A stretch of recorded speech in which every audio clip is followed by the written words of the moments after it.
जांच भी कराई जाएगी और किसी भी दोषी को छोड़ा नहीं जाएगा। जितनी भी बड़ी परीक्षाएं हैं जो छात्रों के भविष्य से, नौजवानों के रोजगार से जुड़ी हैं, उनका पेपर लगातार लीक हो रहा है। लोकसभा चुनाव में भी ये मुद्दा रहा, लेकिन सरकार बेशर्माई से न कोई कार्रवाई कर रही है और इस तरह के माफियाओं को पनपा रही है। इस सरकार में पेपर लीक होने पर कार्रवाई नहीं हुई है, इसलिए लोग के हौसले बुलंद हैं और लगातार पेपर लीक किए जा रहे हैं। सालों साल जो छात्र तैयारी करते हैं, उनका समय, धन और उनके हौसले टूट रहे हैं, बर्बादी हो रही है, लेकिन सरकार का कोई ध्यान नहीं है। ये एक महा घोटाला है। सरकार में बैठे लोग चाहते हैं कि लोगों को रोजगार न देना पड़े, इसलिए दिखावटी एग्जाम कराते रहें और पेपर लीक करा करके उनको रद्द कराते रहें। अखिलेश यादव जी ने में बीते दिनों, चाहे वो पुलिस भर्ती का हो, उससे क्या नुकसान होगा, नीट से क्या नुकसान होगा, यूजीसी नेट में बताया कि जो शिक्षकों की कमी है उसमें और इजाफा हो जाएगा क्योंकि लगातार ये पेपर लीक होंगे और जो भर्ती है वो भी नहीं होगी।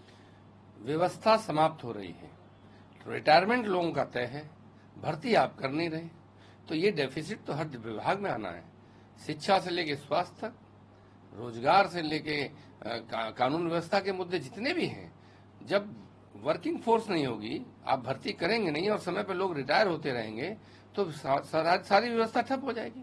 और जो उत्तर प्रदेश की पुलिस भर्ती के बारे में अभी सूचनाएं आ रही हैं, जिस गुजरात की एजेंसी ने पेपर कराया वो विदेश भाग गया। आज मैंने अभी न्यूज में देखा कैसे भाग गया। जो पुलिस के नोटिस देने के बाद आ नहीं रहा है, उस पर कैसे लोगों ने आंख बंद कर रखी है। क्या यह संभव है कि जिस आदमी को पुलिस क्वेश्चनिंग के लिए बुलाना चाहती हो वो विदेश भाग जाए? तो यह पूरी सरकार को जिम्मेदारी लेनी पड़ेगी। ये पूरी व्यवस्था ठप कर दी इस भारतीय जनता पार्टी की सरकारों ने। तो क्या जो अखिलेश रोजगार के बारे में वही ना करें और लगातार पेपर लीक होता जाए, और जो रोजगार बेरोजगारी के बारे में लोगों को अटका दिया, वो परीक्षा देते रहे, परीक्षा फेल पास होते रहे, पेपर लीक दोबारा से। कोई ये भी महसूस न करे कि हमें रोजगार नहीं मिल रहा है और भर्ती भी न करनी पड़े। और इसी तरीके से धीरे धीरे लोग, तमाम सरकार पैसा कमा रही है। जो पेपर लीक होते हैं, छात्र फीस लगाते हैं, तैयारी करते हैं, एग्जामिनेशन सेंटर पे जाते हैं, रात रात रुक के होटलों में परीक्षा दे के आते हैं। क्या ऐसी कोई जिम्मेदारी ले रहा है? ये गरीब बच्चों की जेब काटने में लगी है सरकार।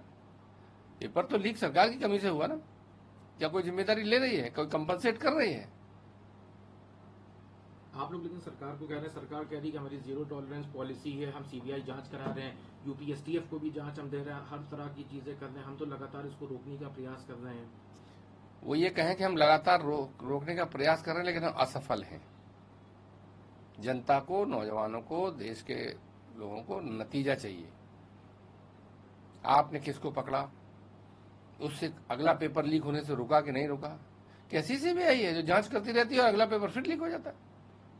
कैसी एसटीएफ है जो पिछले 15 पेपर लीक होने के बावजूद जांच करे जा रही है, न किसी को पकड़ पा रहे हैं, न कोई अगला डर के रोक रहा है?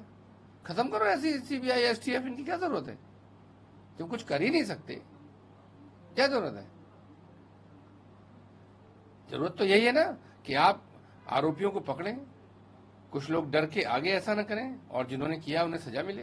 दोनों काम नहीं कर पा रहे।